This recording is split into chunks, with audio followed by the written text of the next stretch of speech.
Hidden History is brought to you by G2A.com and our supporters at Patreon.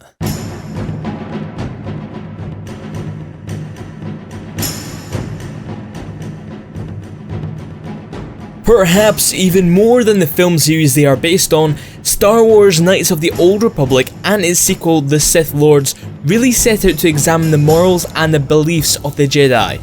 In a story set 4,000 years before the rise of the Galactic Empire in a galaxy far, far away, the developers at BioWare were able to create a living, breathing version of the Star Wars universe. One that took a surprisingly harsh look at what it meant to be a Jedi Knight or a Sith Lord.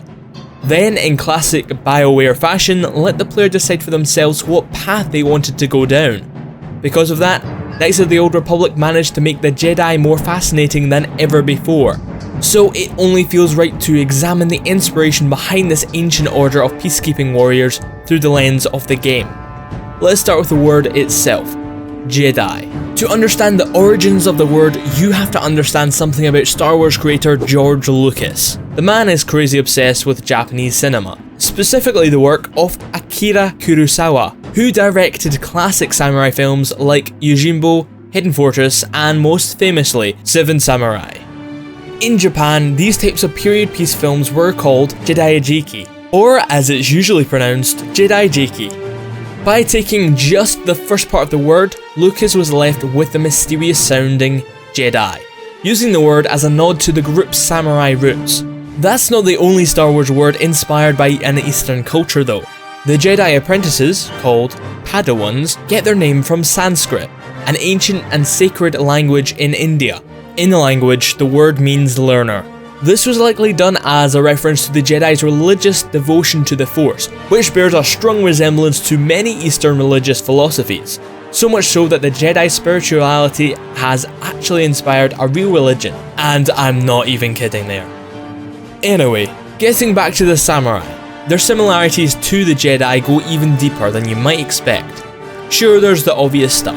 The Jedi's signature style is obviously supposed to mirror that of the Japanese warriors. But that's not all.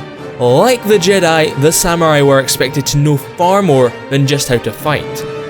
Much like how lightsaber training is just a small piece of what Jedis learn at the academy, samurai were expected to be well studied on subjects ranging from poetry and art to farming.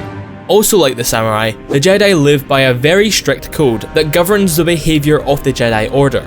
This has a lot in common with the Bushido Code, or the Way of the Warrior, which dictated the lives of samurai for hundreds of years. Not everything about the Jedi comes from the East though. Terrace McMullen, author of Star Wars and History, believes that a lot of inspiration was taken from a particular Western source as well, an organisation you might recognise, the Knights Templar. According to McMullen, the Templar were esteemed above other knights for their austerity, devotion and moral purity. Like the Jedi, they practiced individual poverty within a military monastic order that commanded great material resources. The similarities don't stop there. A council of 12 elders headed by a leader governed both Jedi and the Templars. The Jedi clothing even resembles the hooded white robes worn by Christian warrior monks who took vows of chastity, much like how the Jedi vow to never be married in the Star Wars universe. And here's one for you Fallout fans. Anyone who has played KOTOR knows that the character Yohani has one of the most tragic backstories in the game, going from slavery to joining the Jedi Order and eventually becoming a Sith Lord. But what you might not know is that the character was voiced by none other than Courtney Taylor, the voice of Fallout 4's female sole survivor. Now it's time for some comments. First off, we have Jeremy Bain, who noticed a big similarity between the game's ancient alien race known as the Rakata and the alien assassins from the 1984 sci-fi movie The Last Starfighter.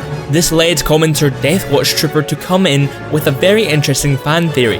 That since the Rakata in the game are known as being the inventors of the hyperdrive, a small number of them managed to make their way across to another galaxy, where, after thousands of years, they forgot their own culture and history, giving us a much meaner species we meet in The Last Starfighter, meaning that Star Wars and The Last Starfighter are actually set in the same universe.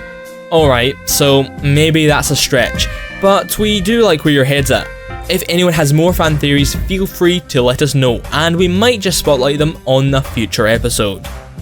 Next up we have our shoddy comment showcase, where the Keyser94 let us know that I'm not surprised that you are a original Star Wars fanboy. After all, why you would get angry to the one that you suck their dicks?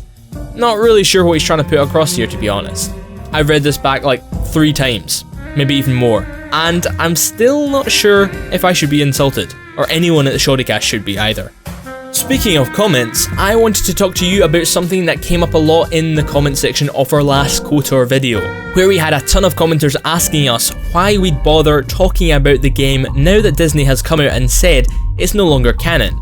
And our response to that is, who cares? If the story and lore are good, and it means something to you, does it really matter what Disney or anyone else says? We enjoy the world of the games, so we think they're worth talking about. And that is something that Disney could never change. Now that that's out of the way, let's get to some trivia. Last week we asked you what book was found in the Thieves Guild hideout in Skyrim, and the answer was C. Bigger. This week we have a tough KOTOR question for you. Bastila Shan, a famous Star Wars character seen in the game, was born on what planet? A. Tatooine, B. Taurvin, C. Illyria, or D. Pharos? Tell me your answer in the comment section below, and if you enjoyed this video, make sure to drop it a like, and I'll see you guys next week.